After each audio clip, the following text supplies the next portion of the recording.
Should you ask for the scope of work from a turnkey provider when you're buying a turnkey rental property from them? What do I mean by scope of work? Scope of work, think about it. The turnkey provider buys a distressed property and they rehab the property to get it to turnkey condition. If you have no idea what I'm talking about with this word turnkey or what turnkey condition entails, check out my video linked below. What is a turnkey rental property? It explains it there. So they are rehabbing the property to get it to turnkey condition. The scope of work is the list, like on a sheet of paper, the list of things that they are doing or have done to that property in order to get it to turnkey condition. Do you need a copy of that list? I will say that there's nothing wrong with getting that list, but I feel like when people are asking for that list, they are not really seeing or directing themselves in the way that they should, which is, it doesn't matter what these providers do to a property to get it to turnkey condition. What you need to care about is that it gets to turnkey condition. So the scope of work is going to tell you everything they supposedly did or whatever, but it's the property inspection that is going to verify that this property is in turnkey condition. Do you see where I'm kind of going with these two different things? Is number one, knowing the scope of work doesn't guarantee it's in the correct condition. Maybe they did shoddy work, or who knows, maybe it was on the list, but it never got done.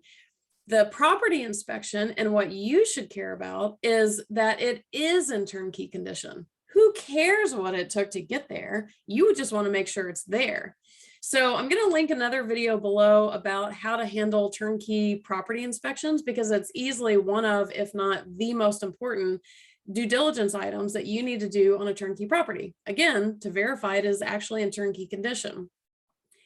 But it's kind of two different things. There's the verification that you do through the property inspection, and then there's the list of things that they supposedly did. Again, if you want that list, no problem. But what I see people doing is fixating on getting that list, and they put some level of stake into that list as if that list tells you something. I don't know, get the list, it's cool, but make sure that you're not losing focus on what's really important to get, which is that verification. One last mention about the scope of works. Many turnkey providers over the years have offered scope of work warranties. Now, in that case, that's a little, it is regarding the scope of work and what they put into the property, but the warranty is guaranteeing that for some certain amount of time, if anything goes wrong with the property that was in the scope of work that they did to the property, let's say they fixed the plumbing and a month into owning the property, you have a big plumbing problem.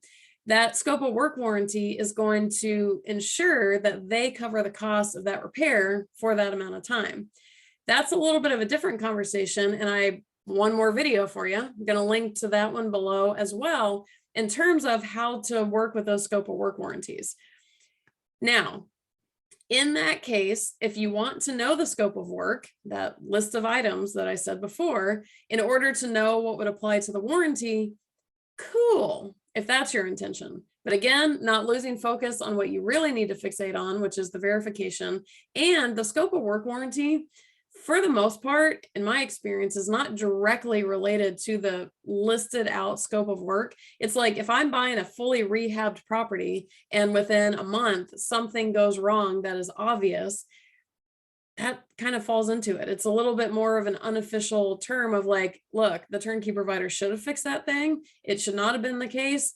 They're going to fix it within that amount of time. So a little bit loose on those definitions. So next time you're wondering if you need the scope of work warranty, or sorry, the scope of work, look, I'm already confusing the terms.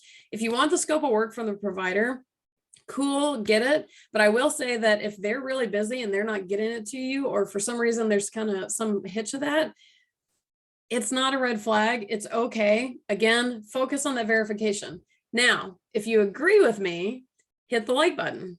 If you don't agree with me, hit the like button. I don't know. So if you've had any experience with scope of works, and sometimes those translating to the scope of work warranties, throw some information in the comments about that experience. Hopefully this helps you and takes the stress off worrying so much about those scope of works.